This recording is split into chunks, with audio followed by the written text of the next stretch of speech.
Salut à tous, j'espère que vous allez bien. Alors, si c'est la première fois que tu me découvres, je te demanderai de t'abonner, d'activer la cloche de notification, de liker, de partager et de nous laisser des commentaires également. Alors, si cela est fait, je te dis merci pour ton geste.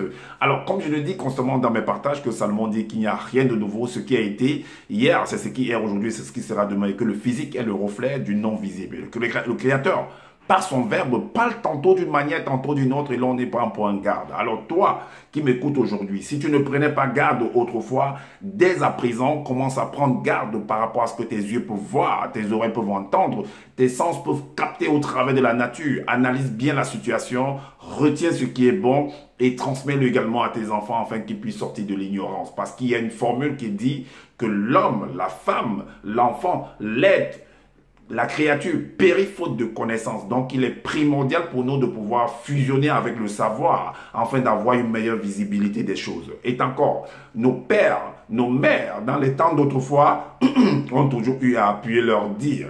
Pas des métaphores, des énigmes, des paraboles, des dictons, des proverbes, en utilisant les éléments de la faune et de la flore. Et ils ne peuvent pas aller au-delà, car la loi du Créateur le veut ainsi. Alors, je reviens vers vous pour un décryptage, pour un débriefing par rapport au sujet que ce personnage qui se donne des titres de deuxième de la création, qui se nomme Zulasan dans les réseaux sociaux, a fait par rapport aux djinns. Donc, vous allez analyser avec moi pour comprendre si réellement les djinns existent, si réellement qui a créé les djinns, ou ils se sont créés eux-mêmes, ou il y a un autre créateur à part son Loba qui crée des choses. Et vous allez aussi voir qui sont réellement, qui se cachent derrière ce symbole ou ce nom de djinn. Est-ce que vous comprenez? Alors, donc, c'est parti. Alors, dans le livre de démonologie, son fameux livre, qu'est-ce qu'il dit là-dedans au chapitre 1, verset 96 à 97?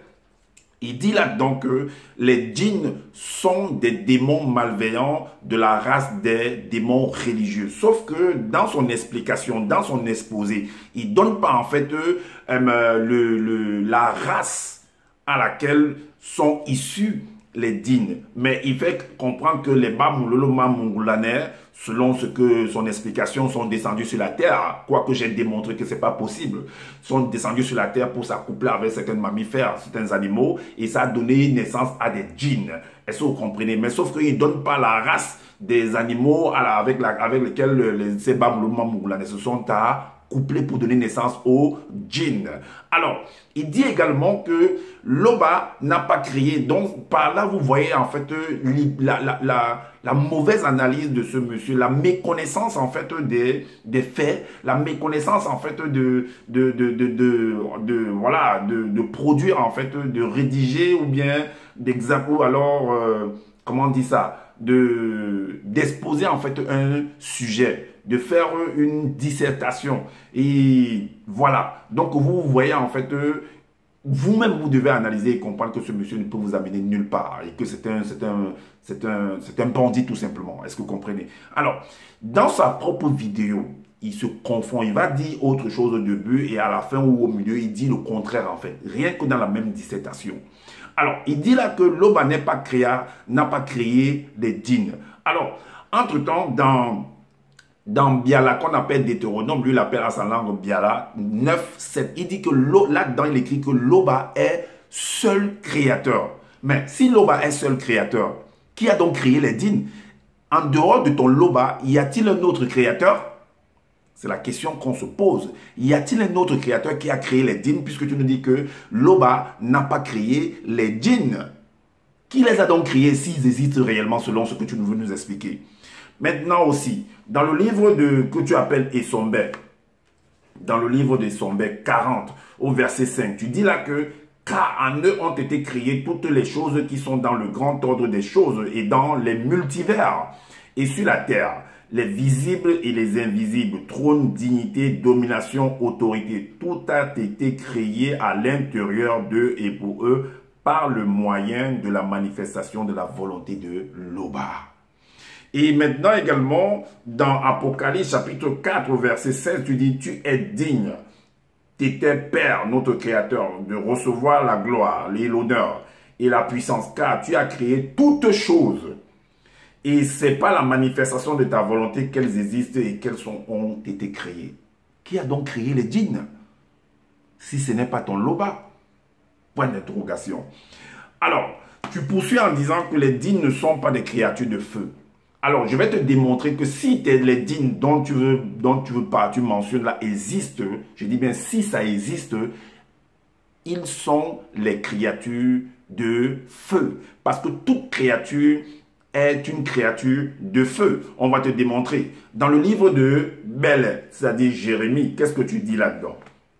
Tu dis au chapitre 3, le verset 5, tu dis, c'est pourquoi ainsi parle l'entité, parce que les non-initiés, les blancs et les sans-mêlés parlent contre la loi. Voici le verbe de Tété fera spirituellement de ces paroles,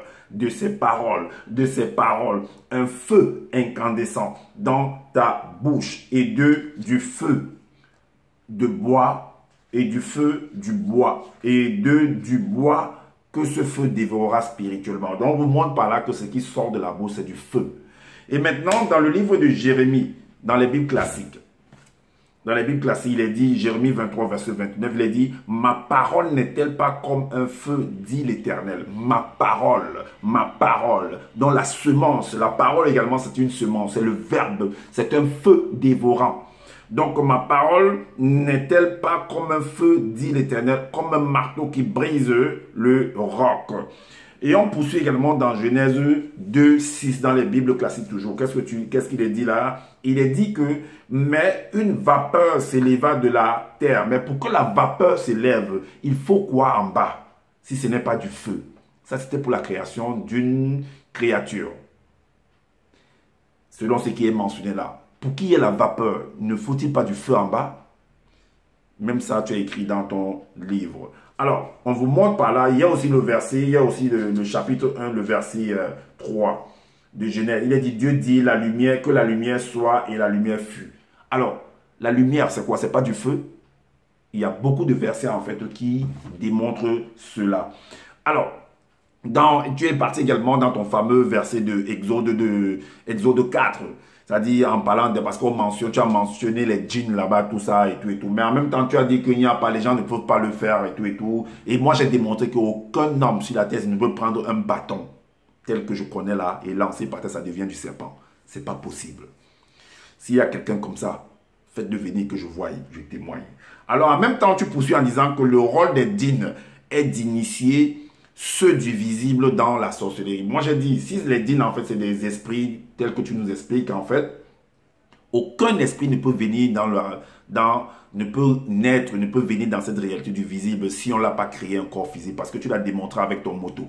Tu nous as fait comprendre que c'était une entité créée, et en plus la dernière. Mais pour qu'elle vienne dans cette réalité du visible, il a fallu qu'on lui crée un corps. Donc, toute autre personne qui va venir, toute autre qui voudra venir ici, il faut qu'on l'attribue un corps physique. Même ton Koudoumane, pareil.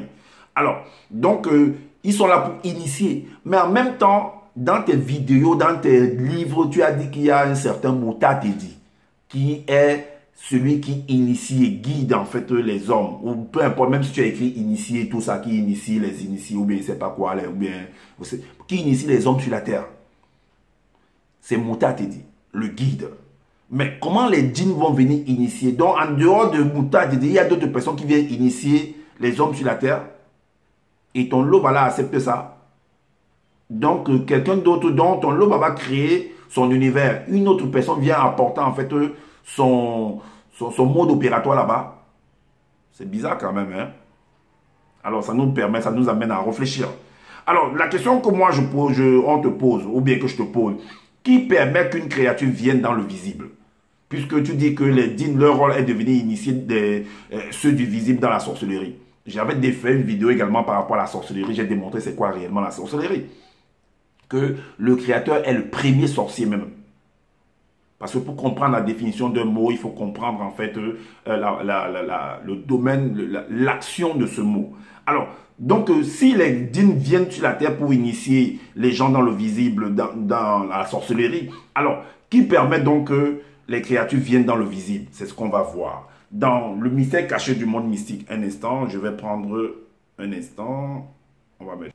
et je suis là. Donc, puisque eux, ils viennent, les djinns viennent sur la terre pour pouvoir initier les gens par rapport à la sorcellerie, on va donc voir qui permet que les gens viennent sur la terre. Si c'est son Loba ou bien il y a une autre personne ou bien il y a un autre créateur qui permet que les gens viennent sur la terre pour pouvoir initier les gens. Alors, dans le mystère caché du monde mystique, dans le chapitre 24 au verset 46, voici ce que tu dis. Après tout cela, Loba dévoila au premier-né et à moi son projet exceptionnel, celui de créer un être de la nature invisible et visible, semblable à nous, qui aurait la capacité de vivre la condition physique. Donc, il va permettre que la personne puisse vivre dans la condition physique. Alors, si les djinns viennent sur la terre pour initier les gens dans la sorcellerie, qui leur donne ce pouvoir-là?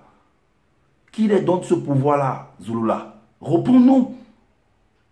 Tu viens dire ceci demain, le matin, le soir, tu dis autre chose.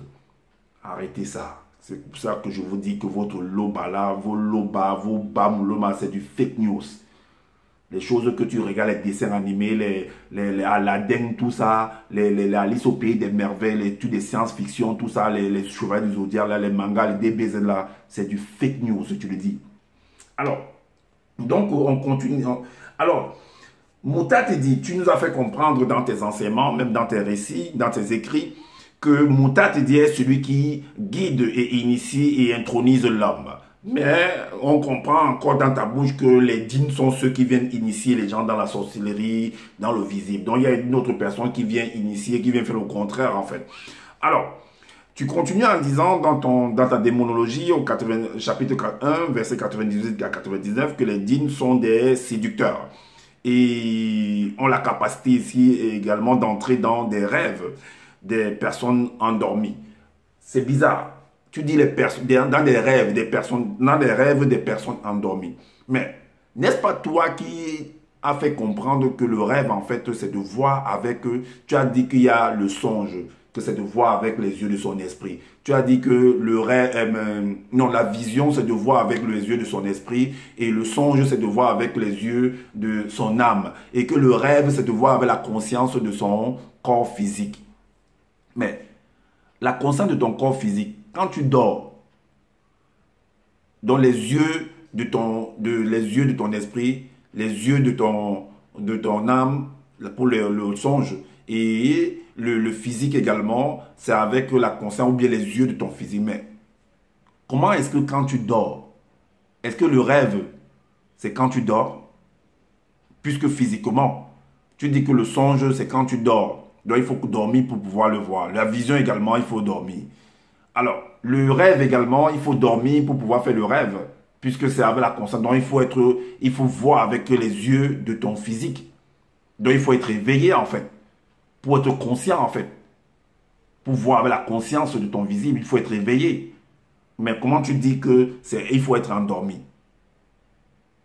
Alors, donc voilà dans ces contradictions, cette mauvaise façon d'expliquer les choses. C'est là vous comprenez que ce monsieur, c'est un manipulateur. Alors, c'est quoi un rêve? C'est la question qu'on se pose. C'est quoi donc un rêve? C'est quoi réellement le rêve? Parce que c'est un truc qui se passe dans le physique, donc il faut être éveillé pour pouvoir visualiser en fait.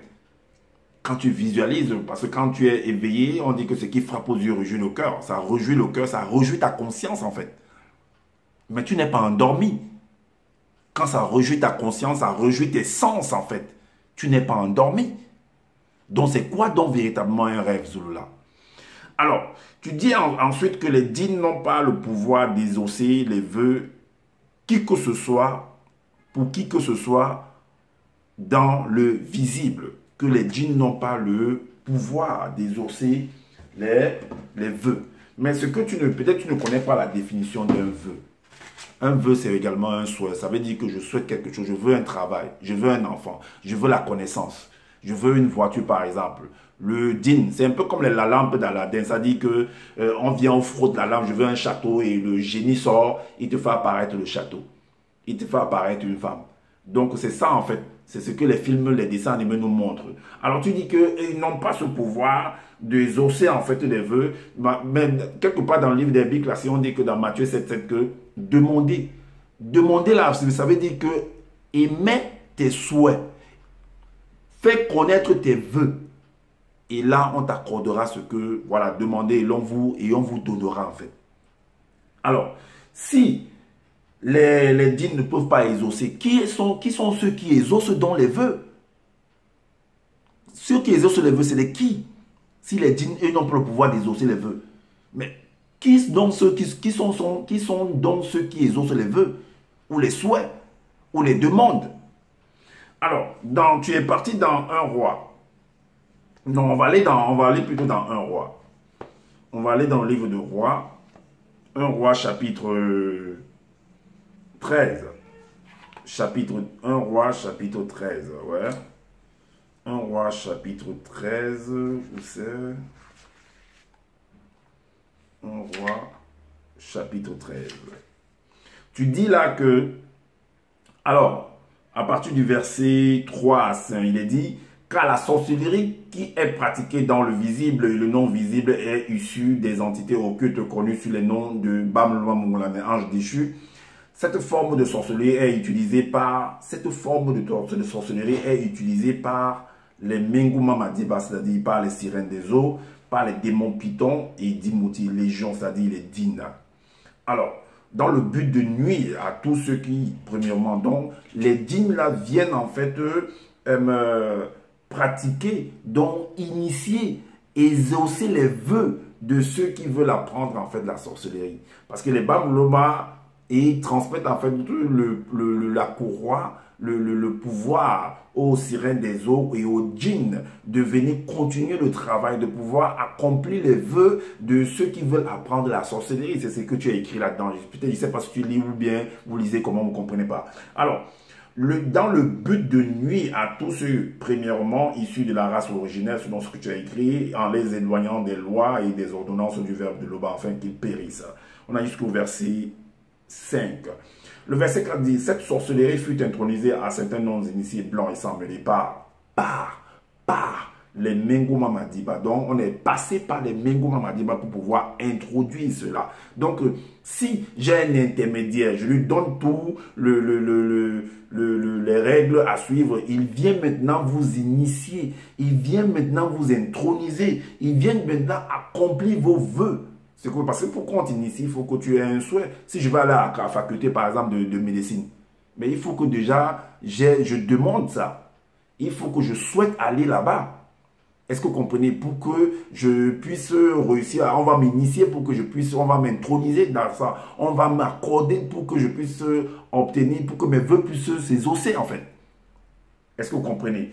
Alors, donc, démon python et Dimouti légion, c'est ainsi qu'ils deviennent des sorciers. Et alors, on te forme là-bas et tu deviens un véritable sorcier selon ce qui est écrit. Et le verset 5 dit quoi? La sorcellerie dans ses profondeurs les plus macabres issues des Babylon monglanais a causé et causera encore beaucoup de fléaux par les Menguma Madiba et les démons python et Dimouti légion. Toujours par. Alors, on est d'accord là-dedans. Alors, Zola continue en disant que Zola, pourquoi tu ne donnes pas, voilà,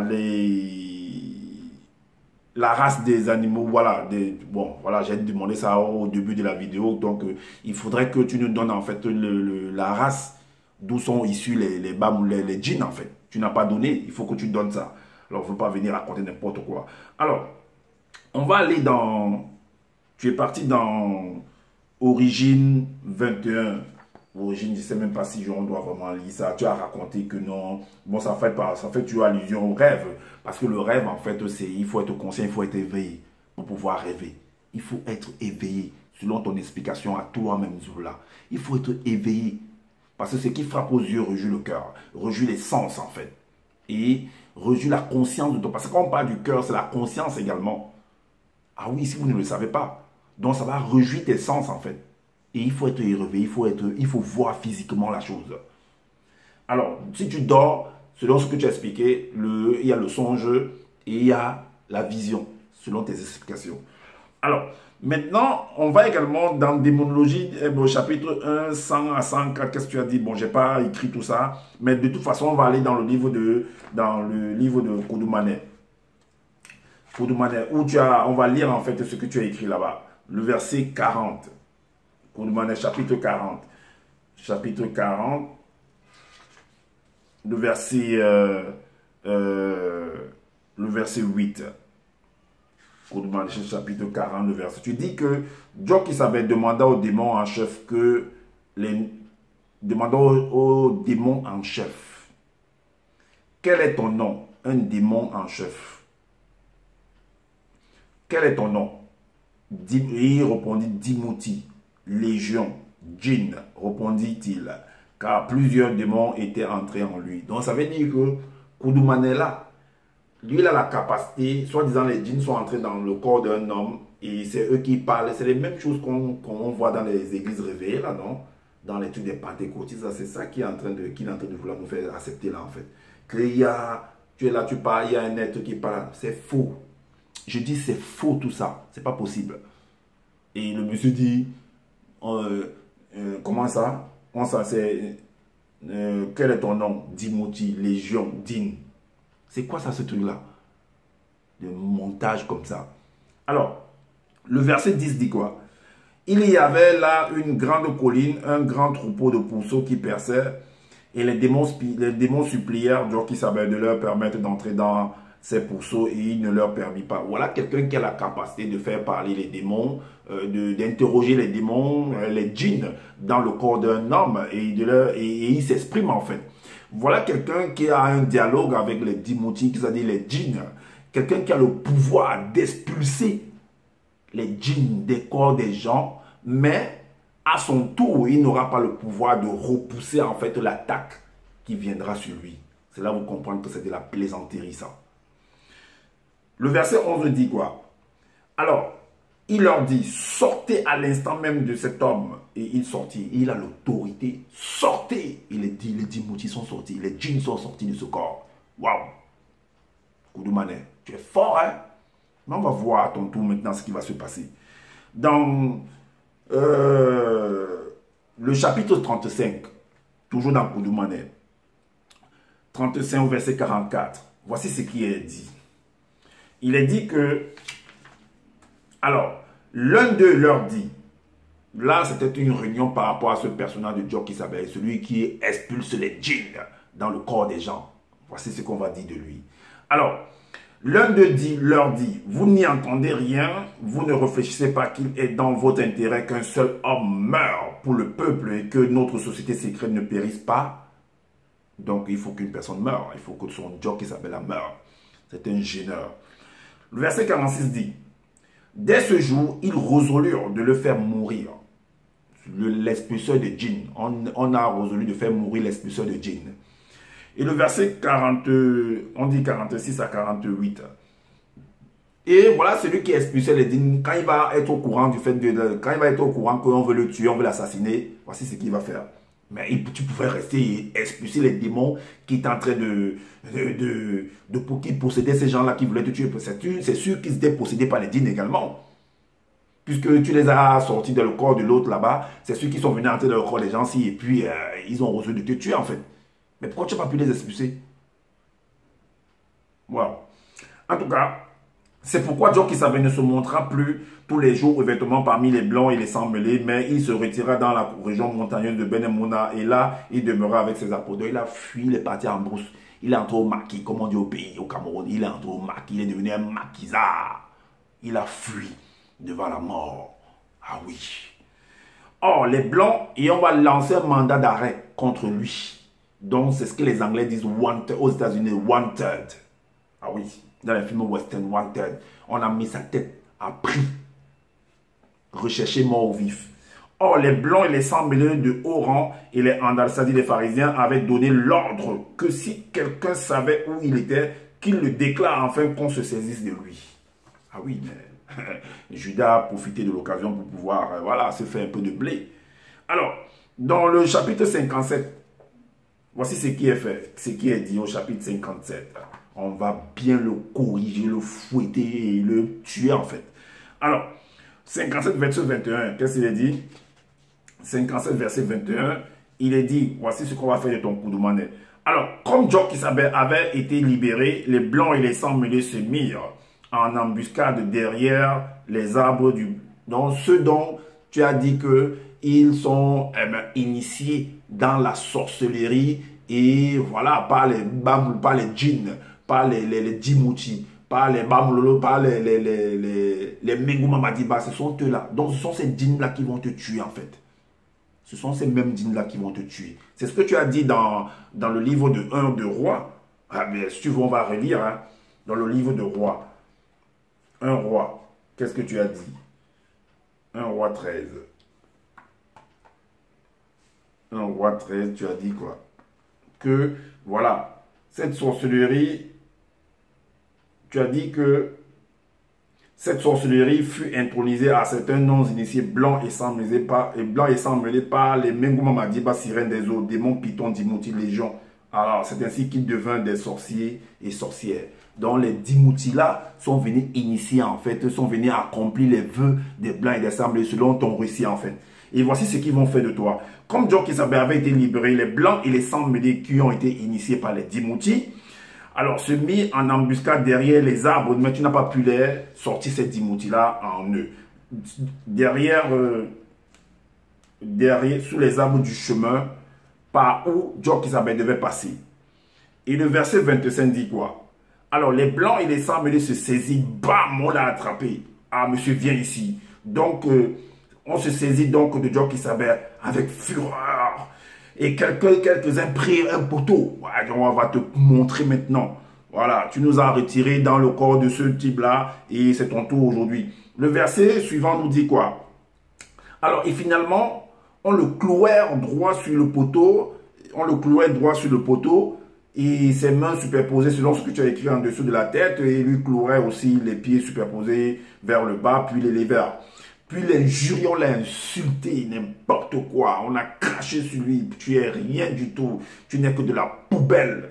Tout. Puis l'injurier en secouant la tête et il lui disait, toi qui penses détruire le temple et le rebâtir en 3 jours, sauve-toi toi-même si tu es le fils de Loba et descends du poteau de supplice. Tu as sauvé d'autres personnes, tu as retiré les démons dans les djinns, dans les corps des gens, tu as fait ceci, tu as fait cela, mais quand il s'agit de toi, tu n'arrives pas, tu as sauvé d'autres, mais tu ne peux te sauver toi-même. C'est ça le mouton pédamou, c'est ça le prophète, c'est ça quelqu'un qui est venu amener les gens vers l'Ongala Bouina, c'est ça? De la pacotille. Alors, donc, descends maintenant du poteau de supplice et nous croirons en toi. Oui. Tu as mis ta confiance en Loba, et bien que Loba te délivre maintenant s'il t'aime qu'il te sauve. Voilà donc ce sauveur.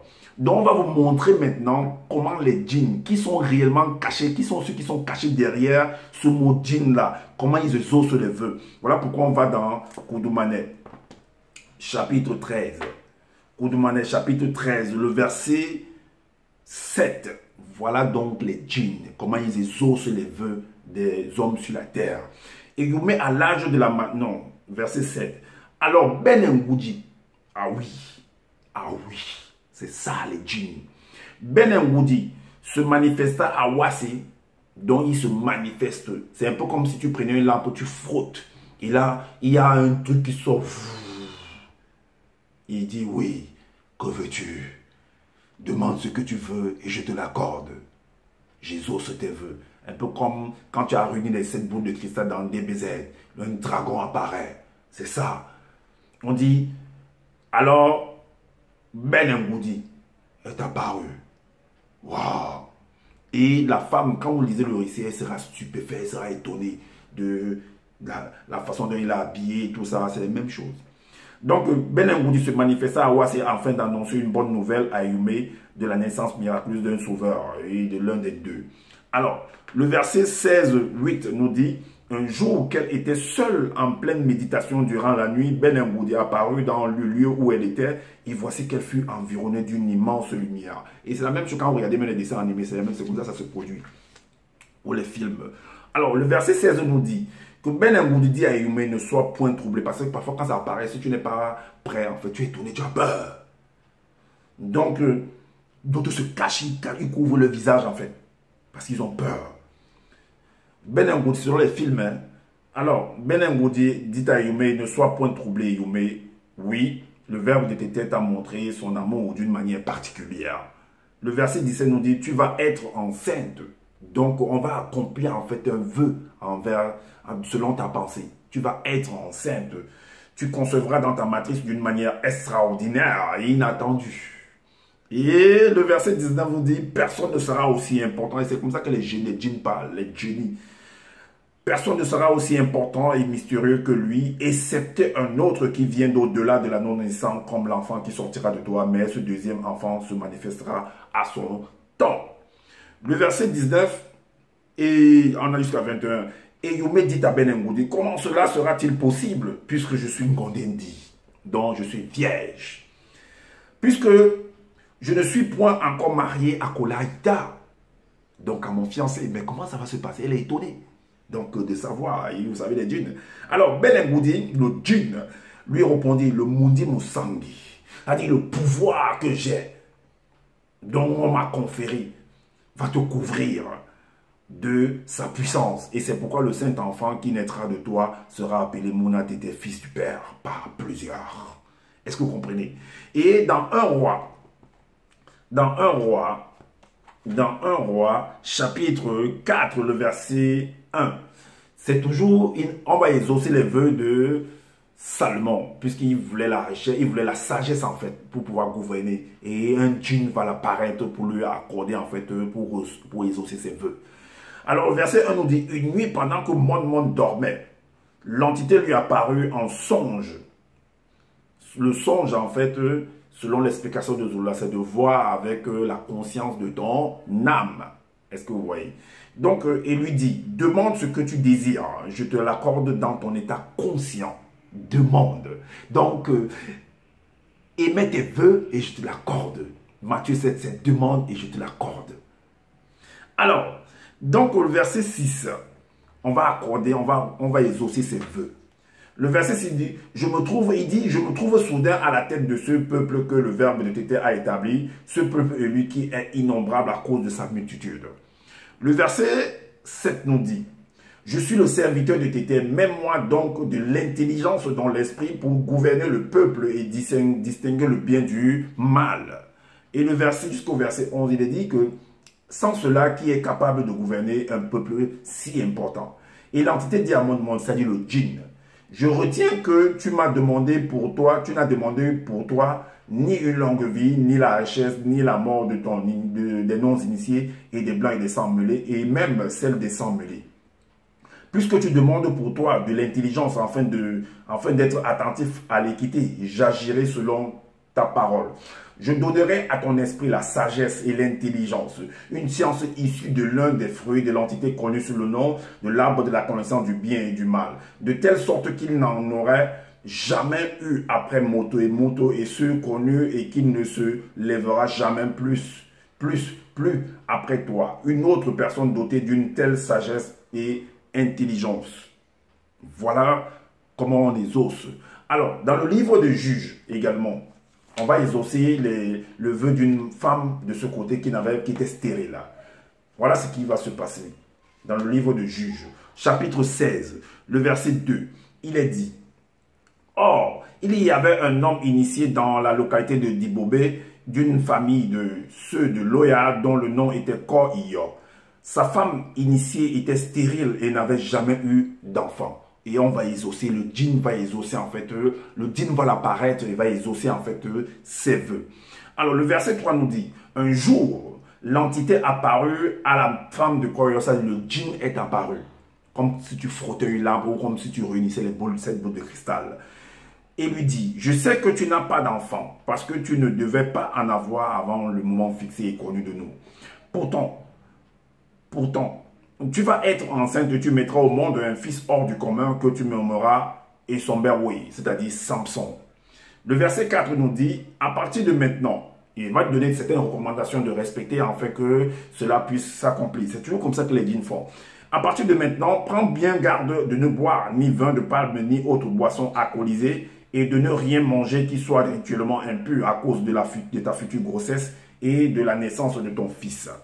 Le verset 20 nous dit que l'entité dit à Kor-Iyo que ta femme s'abstienne de tout ce que je lui ai interdit. Est-ce que vous comprenez? Alors, la suite nous dit, alors Kor-Iyo dit à l'entité, donc au djinn, Quel est ton nom? Nous voudrions pouvoir te remercier lorsque tes paroles se réaliseront. L'entité lui dit, c'est-à-dire le djinn, lui répond, pourquoi veux-tu connaître mon nom? Mon nom est connu de nous. Aussi, l'entité disparut de devant eux, comme quand le génie sort de la lampe, après avoir manifesté, dit ce qu'il allait dire pour accomplir tes vœux, il entre encore dans l'alarme, il disparaît. C'est la même chose. Aussitôt l'entité disparut de devant eux dans une grosse boule de feu incandescente. Là, vous comprenez que tout ça, c'est du feu toujours. Toutes les créatures sont des feux. Voyant cela, Koyo et sa femme posèrent leur front contre terre. À ce moment-là, Koyo comprit que c'était l'entité, dont un djinn, un génie. Et l'entité ne se montra plus jamais à eux. Sans l'intervention de son mari, la femme de Koyo donna miraculeusement naissance à un fils sous la tutelle de l'entité en charge des naissances et l'entité en charge de l'introduction dans le visible, qu'elle appela Isomberwe, c'est-à-dire Samson. Alors, voilà donc le sujet qu'on nous venons de faire un débriefing par rapport à l'exposé de ce personnage qui se nomme Zorolassan. Il raconte des bêtises, des balivernes, et nous venons faire un débriefing par rapport, analyse par rapport à son exposé, et vous-même venez d'entendre. Analyser également, vous pouvez encore approfondir, parce que j'ai fait ce que je peux faire. Donc voilà. Et dites-nous en commentaire qu'est-ce que vous en pensez. Comme je l'ai dit constamment, que je n'ai pas la science infuse, donc si vous trouvez qu'il y a des manquements par rapport à ce que vous venez d'entendre, dites-nous en commentaire, et faites si possible des vidéos également pour aider les uns et les autres. Alors, donc, voilà l'exposé pour montrer que Zula, en fait, il y a trop de... C'est un bipolaire, en fait. C'est quelqu'un qui se mélange les pédales. Est-ce que vous comprenez? Alors, donc, prenez soin de votre famille. Prenez soin vraiment de votre santé. Et je vous dis à bientôt pour une prochaine vidéo, car je serai toujours là pour répondre à ce monsieur, à la bêtise qu'il représente, en fait. C'est un rat des égouts. Oui, je dis, c'est un rat. Et ma proposition, ma demande, mon défi est toujours d'actualité. Si tu penses que tu as un pouvoir, que tu peux sortir de ton corps, viens. Ton loba, tes babuloma, c'est du fake news. C'est du n'importe quoi, c'est de la pacotille. C'est de la poudre de pelimpin, je le dis haut et fort. Voilà. Et rien ne me peut. Et rien ne me fait. C'est ainsi. Ciao.